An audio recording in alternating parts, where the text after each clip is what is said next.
प्रिय मित्रों, प्रणाम, नमस्कार।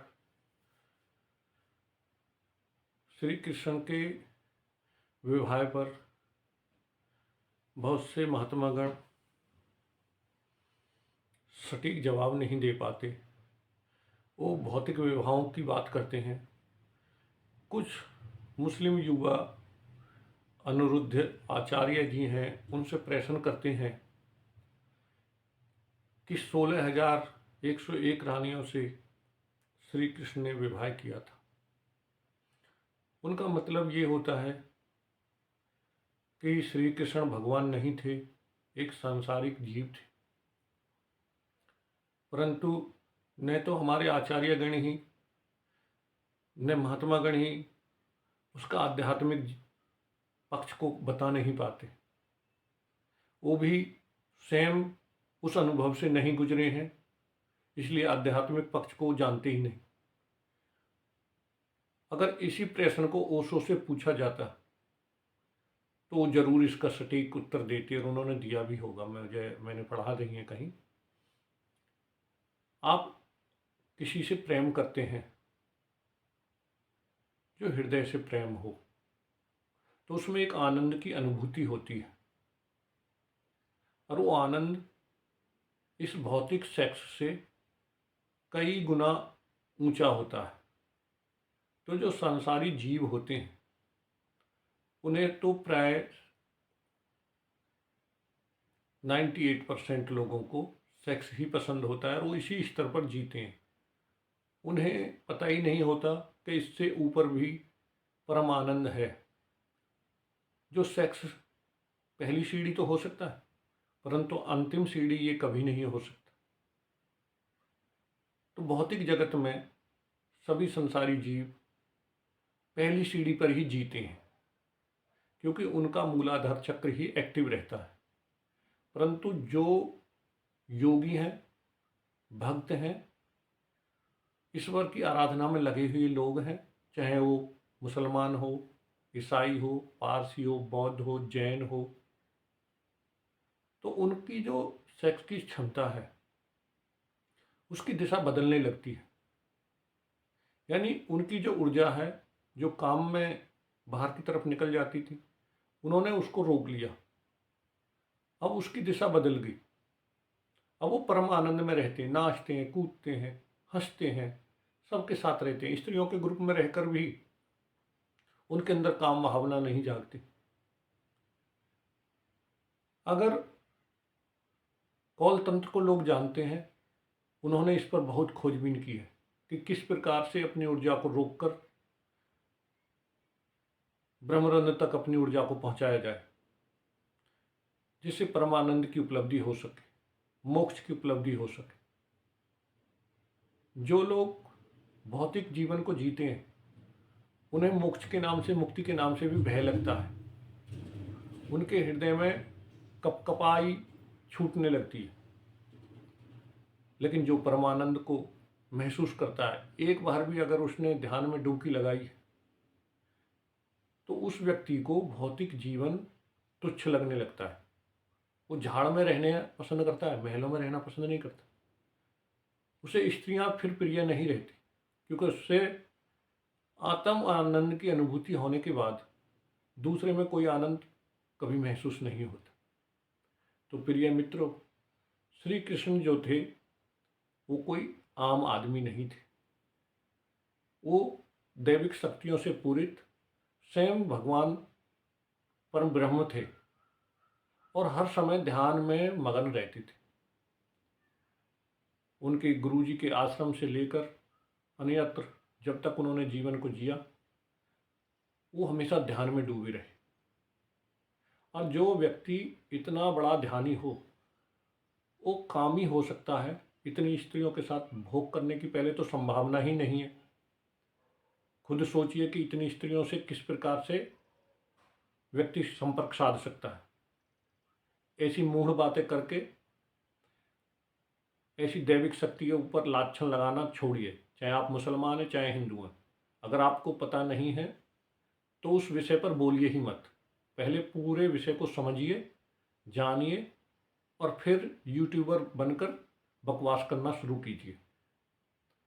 पता आपको कुछ है नहीं, बस व्यूवर्स को रिझाने के लिए अंट संट बातें यूट्यूब पर, सोशल मीडिया पर फैलाकर व्यूज बटोरने की एक प्रक्रिया चल गई है। तो मैं प्रिय अपने उन संतों से जो जन समुदाय से जुड़े हुए हैं, कभी भी भौतिक उत्तर ना दें, आध्यात्मिक उत्तर की खोज करें स्वयं और तब उस उत्तर को दूसरों को दें।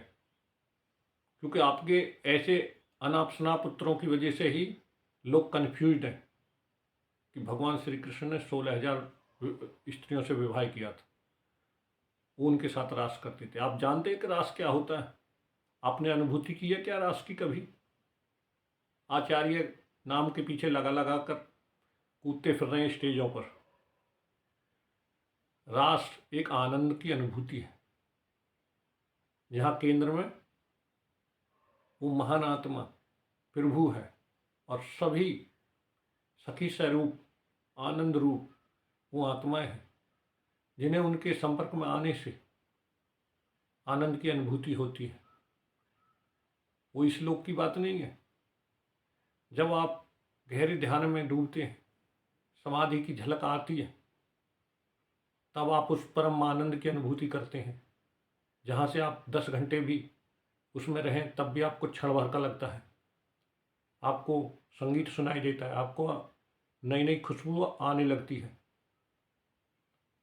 आपके हृदय में कुछ पिघलता हुआ महसूस होता है, आपको लगता है कि संपूर्ण जीवन कितना आनंद में है। आपकी आंखों से झरझर आंसू बहने लगते हैं। आपने अनुभूति की कभी? प्रिय मित्रों, मैं जब अरुणाचल में था उस समय बहुत ध्यान करने की वजह से अचानक एक रात मैं गहरी समाधि में चला गया और फिर लगातार 1 महीने तक जाता ही रहा। मैंने उस समय जो अनुभव किया, ये वही बातें हैं। जब आप परम आनंद में होते हैं तो आपको दूसरे में कोई आनंद नहीं दिखाई देता। आपका सब आनंद ही आपका सब आनंद होता है। तो मैं अपने प्रिय मित्रों से यही निवेदन करना चाहता हूँ कि ऐसी अनाप शनाप बातें बिना अनुभव के ना करें, ना ही कोई ऐसा उत्तर दें जिससे लोग भटकें। स्त्री आपकी सहयोगी हो सकती है, लेकिन जो लोग इसे भोग विलास की वस्तु समझते हैं, वो इसी संसार में मुसीबतें झेलते हैं और किसी भी प्रकार के आनंद की अनुभूति उन्हें नहीं होती। और जो लोग इस दैविक शक्ति को समझ जाते हैं, वो हमेशा ध्यान में मग्न रहते हैं, उसके उस सहचरी के साथ में भी आनंद के साथ रहते हैं और काम भावना से ऊपर उठकर ध्यान कर के अपनी आत्मिक शक्ति को इतना ऊंचा उठा लेते हैं कि उन्हें फिर इन काम भोगों की आवश्यकता नहीं रहती।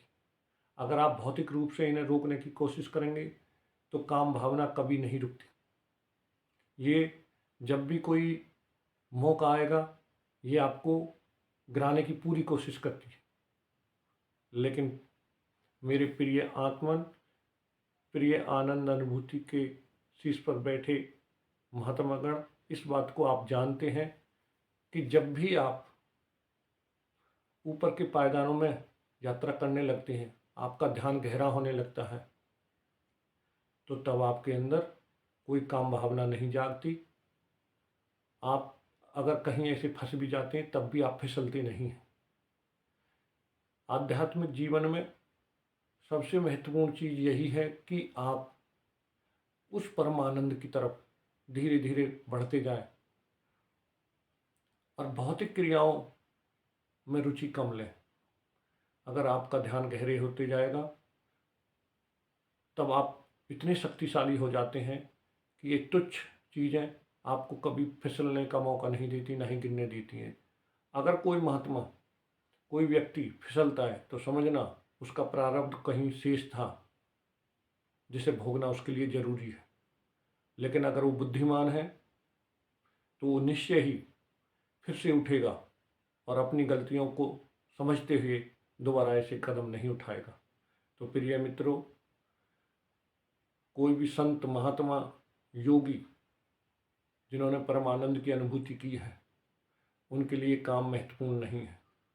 हमारे पूर्वज, हमारे प्रिय श्री कृष्ण भगवान विवाह अपने आनंद के लिए नहीं किए थे। जिसको भौतिक आनंद जिसे आप अनुभव करते हैं, वो सारी स्त्रियां योग प्रेम में मगन होकर उनके साथ रहती थी और वो योग कलाओं में इतने पारंगत थे कि अपने सूक्ष्म शरीर से सबके पास प्रकट हो जाते थे।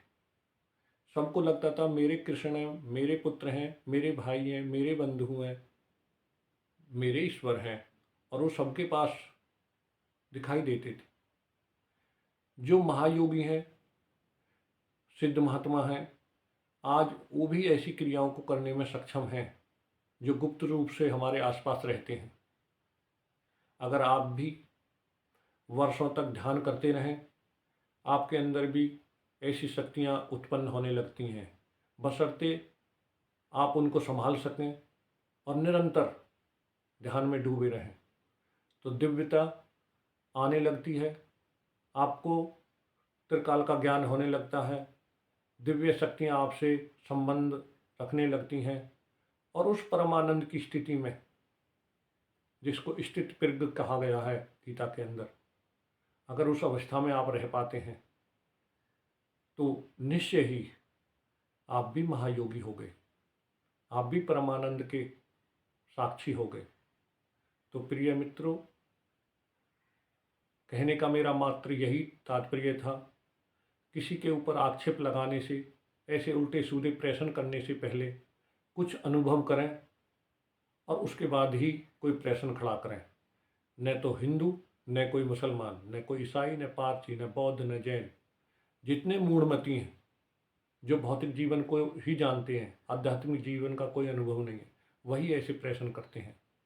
मुसलमानों में भी ऐसे ऐसे फकीर, ऐसे ऐसे महात्मा छुपे हुए हैं जो अपने दीन पर अटल हैं और लोगों को सही मार्ग दिखा रहे हैं। हिंदुओं में भी ऐसे छुपे हुए महात्मागण हैं जो सबसे प्रेम भाव से रहते हैं और अपने आनंद की अनुभूति करते रहते हैं। ईसाइयों में भी हैं, पारसियों में भी हैं, सब धर्मों में उच्च कोटि के संत महात्मा हैं, तभी वो धर्म बचा हुआ रहता है। इसलिए किसी धर्म के ऊपर आक्षेप लगाने से पहले बौद्धिक रूप से उसको न समझते हुए आध्यात्मिक रूप से उसको समझें, तब आपको पता चलेगा कि मजहब, धर्म, संप्रदाय, पंथ कोई खराब नहीं है। जो भौतिक स्तर पर किसी धर्म, मजहब की बात करते हैं, ऐसे पाखंडी लोगों की वजह से ही उस धर्म का सत्यानाश होता है। तो हिंदू धर्म के ठेकेदारों से मेरा प्रिय निवेदन है कि किसी भी प्रश्न का उत्तर आध्यात्मिक रूप से देने की कोशिश करें, जिससे लोगों की बात समझ में आए, उसका वो अनुसरण करें और सामने वाले को भी जवाब मिल सके। प्रणाम, नमस्कार।